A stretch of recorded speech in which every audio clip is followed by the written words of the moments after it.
Hello, my name is Paul Grocz, and in this semester of media psychology, there were 5 works that stood out to me that seemed to come together to form a theme that I dubbed Speedy Bias. And these works were Communicative Capitalism, Circulation and Foreclosure of Politics by Dean, The Ruling Class and the Ruling Ideas by Engels and Marx, Enjoying Social Media, Cultural Politics as an International Journal by Flissfeder, The Medium is the Message by McLuhan, and The Power of Algorithms by Noble. And I really like this quote by Flissfeder. This is a good jumping off point for this whole presentation. Finding the unbiased truth today can feel like finding a needle in a haystack. In cyberspace, the truth is out there, but difficult to find within the sea of abundance. Abundance and the rapid pace which this information is delivered. The reporting on the death of Brian Sicknick in the aftermath of the January 6th riots illustrates this case of speedy bias. According to Anderson Cooper of CNN, Officer Brian Sicknick died after being hit in the head with a fire extinguisher during the fight.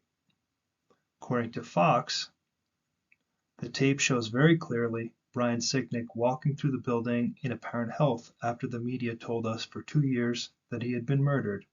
So they were wrong about that.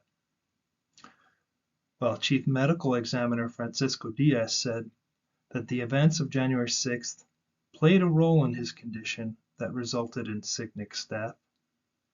The findings are still a bold departure from claims reported by the New York Times and Anderson Cooper of CNN back in January that the officer had been struck with a fire extinguisher by the pro-Trump rioters.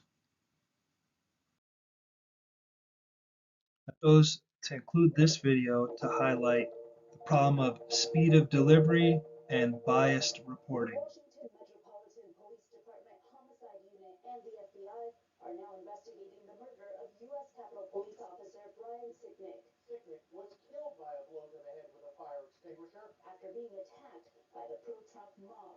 42-year-old Brian Sicknick Murdered by a pro-Trump mob. Only to be killed defending the Capitol. Officer Sicknick was an officer who was beaten to death by Trump supporters. Beaten to death by Trump supporters. Protesters before dying from his injuries. If they had gotten in there and gotten their hands on a congressman or senator, they would have slit their throats. They would have hung them. They would have shot them. They would have beat them to death. According to an FBI agent's detailed statement in court records, Julian Cater and George Tanier worked together to assault U.S. Capitol Police Officer Brian Sicknick and other officers with an unknown toxic chemical spray. All the people who broke into the Capitol, including Trump, who incited the riot and the violence, why can they not be charged with murder of the 5 people that died there? Particularly Officer Sicknick, who was intentionally killed. This is a direct quote from the Associated Press. Intentionally killed. Capitol Police Officer Brian Sicknick, who died at the hands of a mob that besieged the U.S. Capitol on January 6th, will lie in honor next week in the building's rotunda. Sicknick was hit in the head with a fire extinguisher during the riot. And the AP should be a very, supposedly, very credible source.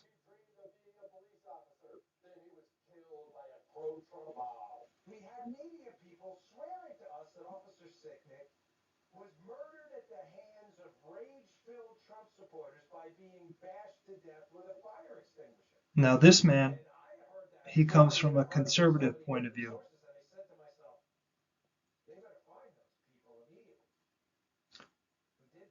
I'm getting to a point with this.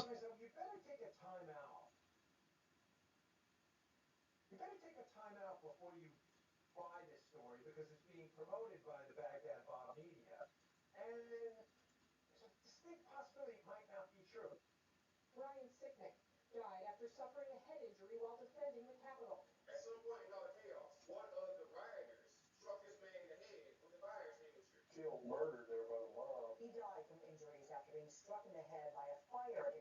How many people only saw the initial report and confirmed their hatred of these people? The DC Medical Examiner today ruled that Capitol Hill police officer Brian Sicknick died of natural causes. The autopsy report indicates Sicknick suffered from 2 strokes and a blood All the previous footage was incorrect.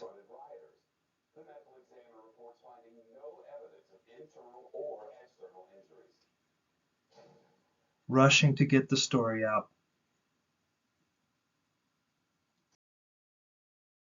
Speed over accuracy.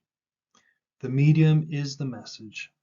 The personal and social consequences of any medium, that is, of any extension of ourselves, result from the new scale that is introduced into our affairs by each extension of ourselves or by any new technology. The story of Officer Sicknick's death displays the effects of our internet medium. Society has become obsessed with delivery speed of the message.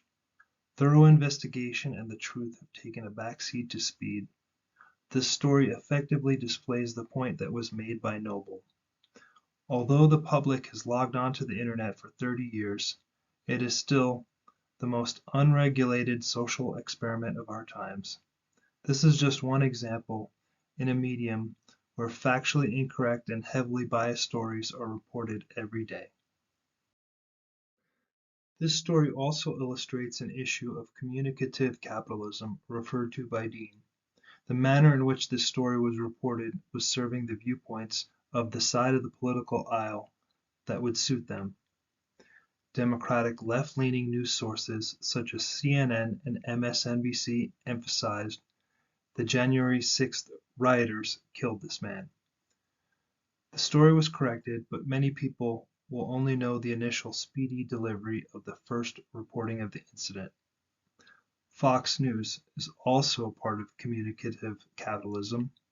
It feeds its audience stories of the successes of Donald Trump's past administration, the failures of Joe Biden's, and it downplays Trump's legal troubles. They highlight Biden's decline due to age, while CNN downplays this observable decline. Feeding their viewer base what they want, these outlets keep the echo chamber of their viewers satisfied and thereby keep the advertising dollars coming in. A few big tech companies currently dominate social media services, which also serve as a source of news to many users. According to a 2020 survey by the Reuters Institute for the Study of Journalism, 36% of 24,000 respondents from 12 countries use Facebook for news weekly, while 21% of the surveyed use YouTube for the same purpose. If we add to this the fact that Google is the most popular search engine, it becomes clear that a few tech companies have huge power over what information internet users can see and how their views are shaped. The following quote reinforces the need to continue to question the ruling class. This was particularly necessary during the time of the COVID-19 pandemic, where censorship became routine. Constructive critique, questioning of evidence, and opinions of scientists and policymakers are thus necessary to identify and correct potential errors and to prevent them from being propagated.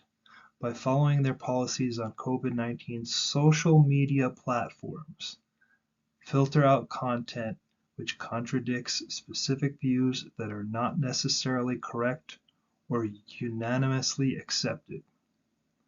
The social media ruling class. In many cases, this constructive critique examined vaccine efficacy and whether the vaccine was safe.